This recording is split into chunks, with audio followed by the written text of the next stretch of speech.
All right, everyone. Welcome to the Energy Transition Community Grant Phase 2 information session. My name is Matt Swain. I am the grant manager for this program. Today, I'm going to go ahead and introduce a few other people that are helping out. Our program manager, Hubert Murray. He is on the call with us today. I'm also going to introduce Christine Flynn. She is going to be our moderator. So any questions that you guys have, please send them in the chat, and she's going to be taking care of those. And then we will hold the Q&A at the end of the presentation. And then finally, I'm going to introduce Travis Group as well. So we'll go ahead and get started here.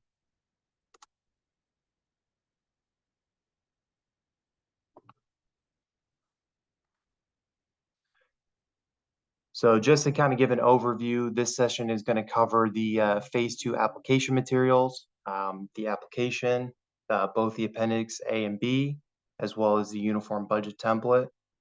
We'll go over the submission information, as well as what the application review will look like, and then the application timeline. And then finally, we'll finish up with a Q&A session.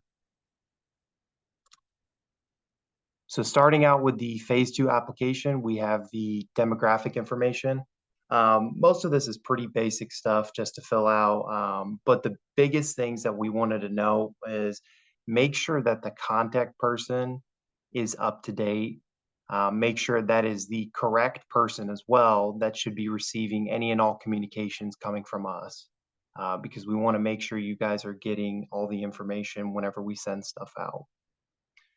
The next thing is we had questions come through about the annual revenue as well as number of employees come through the email a couple of times. Just go ahead and fill those out to the best of your ability.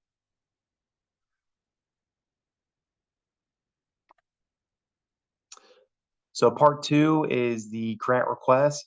So everyone should have received a letter in the mail, or a letter via email, excuse me, that had the grant request amount on there. So you'll just take that information from the letter and then just post that. That'll be posted in part 2. Part 3 is the joint applicants. So you'll list all joint applicants that you'll be working on the project with. So if you're a school district and you're working with other municipalities, you'll go ahead and add them as joint applicants, and vice versa as well. So if you have anybody that's a joint applicant with you, you will just make sure that you are adding them in part 3. Part 4 is the project description. So now we're really getting more into the meat and potatoes of the application. This is where you'll provide a detailed description of the project and who is responsible for the project, administrating, implementing, as well as what are their roles and responsibilities. So if I was doing a project on training, workforce development, I would go ahead and I would put, whether it's myself, the municipality, am I the one that are handling the implementation and administration, or are we having a third-party vendor handle that? And then also just clearly defining those roles and responsibilities. That's exactly what we're wanting to look for as well.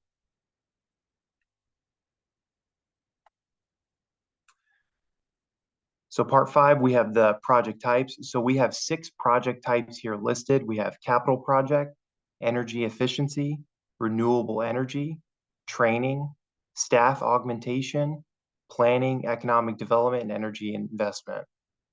So in those letters that you guys received via email, we had a list of a ton of different project opportunities that you guys could use or do. And so so all of those are going to fit into these 6 categories. So I actually had a question come up about marketing as a project, and that was in the letter, but it was not listed as these 6 categories.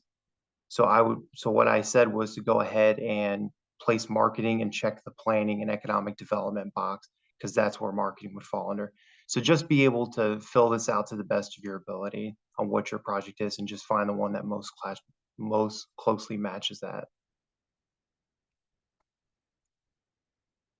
Next, for capital project, this is for capital projects only. And how does the capital project address a current deficiency and or support economic development?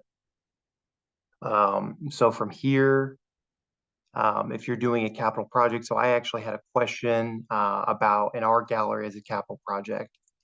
And, I cannot say whether or not that project is yes or no. But what I did say was that you just have to prove to us that there is some sort of how is it going to address a current deficiency and how is it going to support economic development.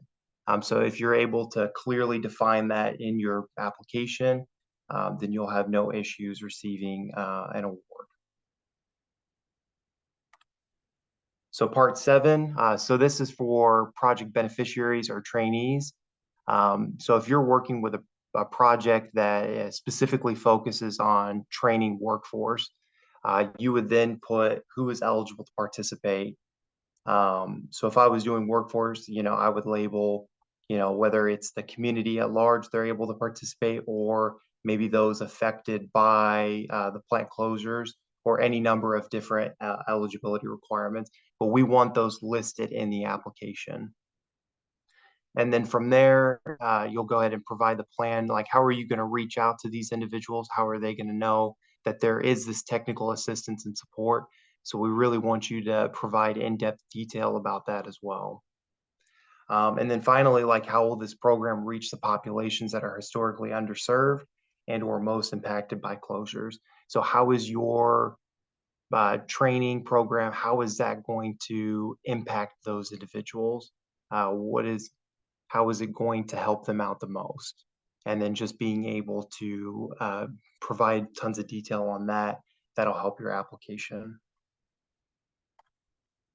So part 8, we have project goals. So list the local and regional economic and or social goals and or challenges the project will address. So we actually did a really nice job in the application providing examples for part 8 that you guys are more than welcome to take a look at and be able to use as reference.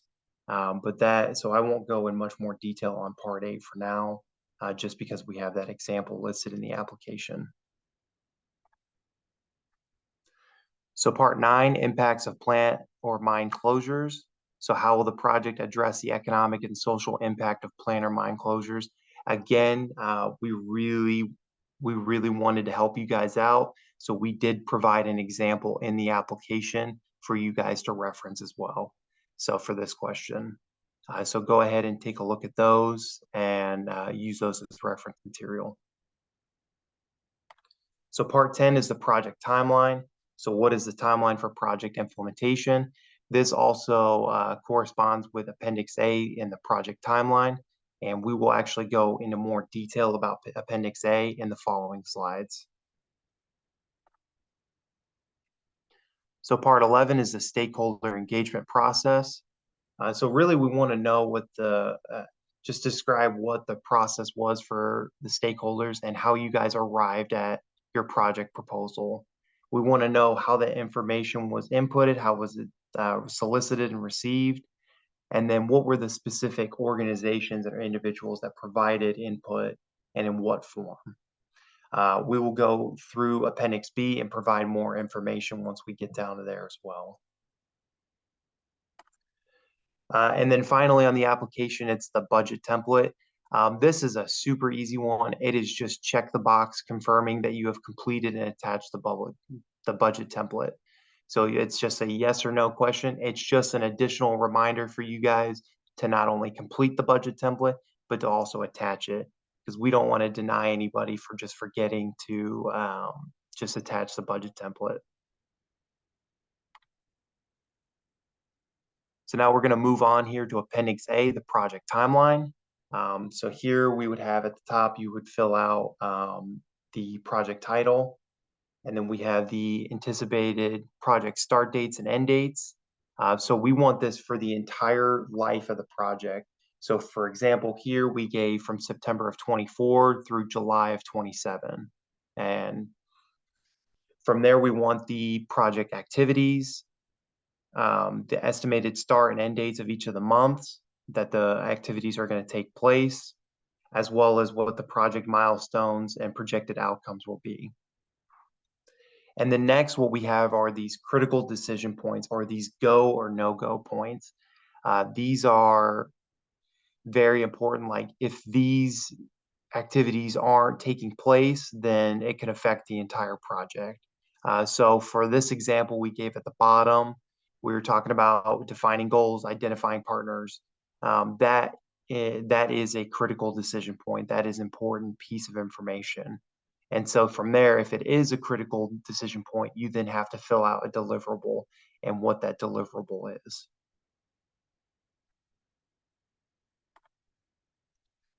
So Appendix B is the stakeholder form. So the stakeholder engagement form is super simple to fill out. It's just we want the name of the individual organization as well as our contact information. And then the only tricky part of it is the category. And we've actually listed in number 2 here all the different categories that people can fall under, which is regional planning councils, economic development organizations, low income or environmental justice community, educational institution, elected and appointed official, organization representing workers, or any other relevant organizations. And so when you meet with these individuals or these organizations, you then have to categorize them, because in bold bold here at the bottom, we have that you have to have at least one representative representing categories 2 through 6. And if your region has a regional planning commission, you have to have at least one representative representing category 1 for your application to be considered. So, and from there, you would fill out when the date of that communication took place, as well as the notes. So now I'm going to go ahead and pass this over to our program manager, Hubert Murray. Good afternoon, everyone. One of the items that will need to be attached to the application is the uniform budget template. Uniform budget template, most of it is a standard budget form across all grants. So not every specific item that might be mentioned in it will be particularly specific with your project. Applicants must complete and submit the uniform budget template provided by DCO for this project. You submit the entire budget with all worksheets included, even if the worksheets are not relevant to the grant opportunity. They must all be submitted with the application material. Ensure each item must have a completed budget narrative, and signature page must be printed, signed, scanned, and submitted with application. You can move on to the next slide, Matt.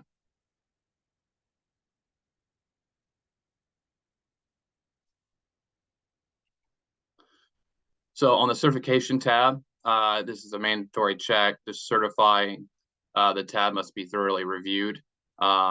Signature, confirm that it is signed and validated. To avoid delays, incomplete and unsigned certification tab, this can cause processing delays. And obviously maintain accuracy. Completion ensures all regulatory requirements are met. You can move to the next slide, Matt.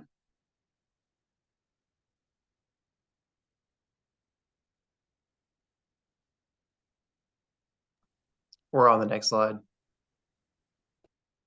So on uniform budget template, each category, make sure all columns are filled out that are relative to your project. Ensure every requirement field is addressed, and don't forget to complete the project narrative for each under each tab that you might be requesting funds to be supported.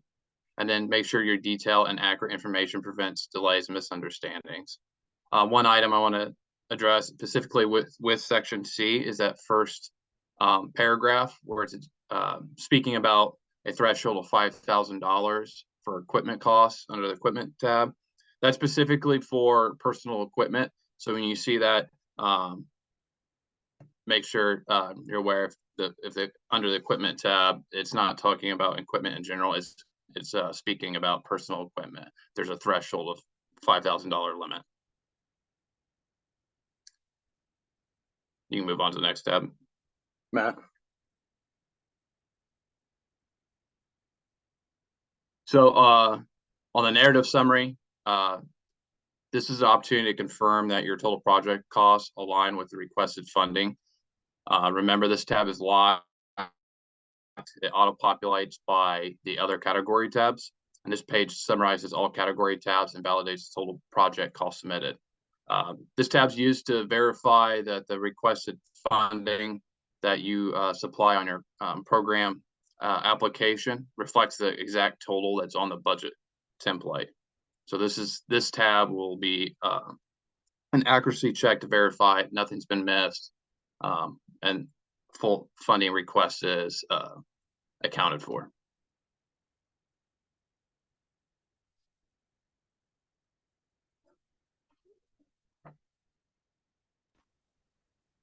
All right, thank you, Hubert. So now we're going to go through the submission information. So all application materials must be submitted to Smartsheet. And so this is the link here. And there is also a link that was provided to you guys in the letters that we had sent out via email. So this link is also in those letters. So when you click on the Smartsheet link, you're going to get taken to this page over here on the right. It's going to ask you very basic demographic information like the application does, as well as just a few additional questions. And then from there, you're just going to submit all your materials. So you would put in your application, your Appendix A and B, as well as your uniform budget template. And so I just want to say, as a reminder, all materials need to be submitted by Wednesday, July 31st. Once again, Wednesday, July 31st is when all materials need to be submitted.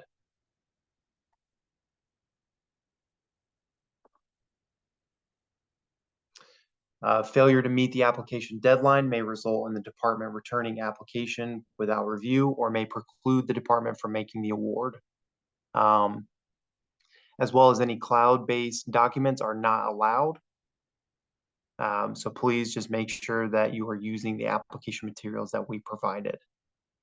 The department reserves the right to issue a reduced award or not to issue any award. The department is under no obligation to review applications that do not comply with the above requirements. So now we're moving on to the application review. So the lead applicant is an eligible local government entity that received approval and funding following phase one. So you guys received those emails that had those letters, so that it shows that you guys are approved and have funding available. Phase two application then needs to be complete and detailed. The applicant has undertaken the required stakeholder process. And then finally, the proposed project is eligible for funding because it entails planning for or addressing the economic and social impact on the community or region of plant or mine retirement or transition. And then here's the timeline, just a quick overview for you guys all to see. We sent out an email on May of this year with all those letters that we sent out, as well as the application materials. The final due date for the phase two applications are due July 31st. And then finally, the estimated time of when those notice of state awards should be sent out is fall of 2024.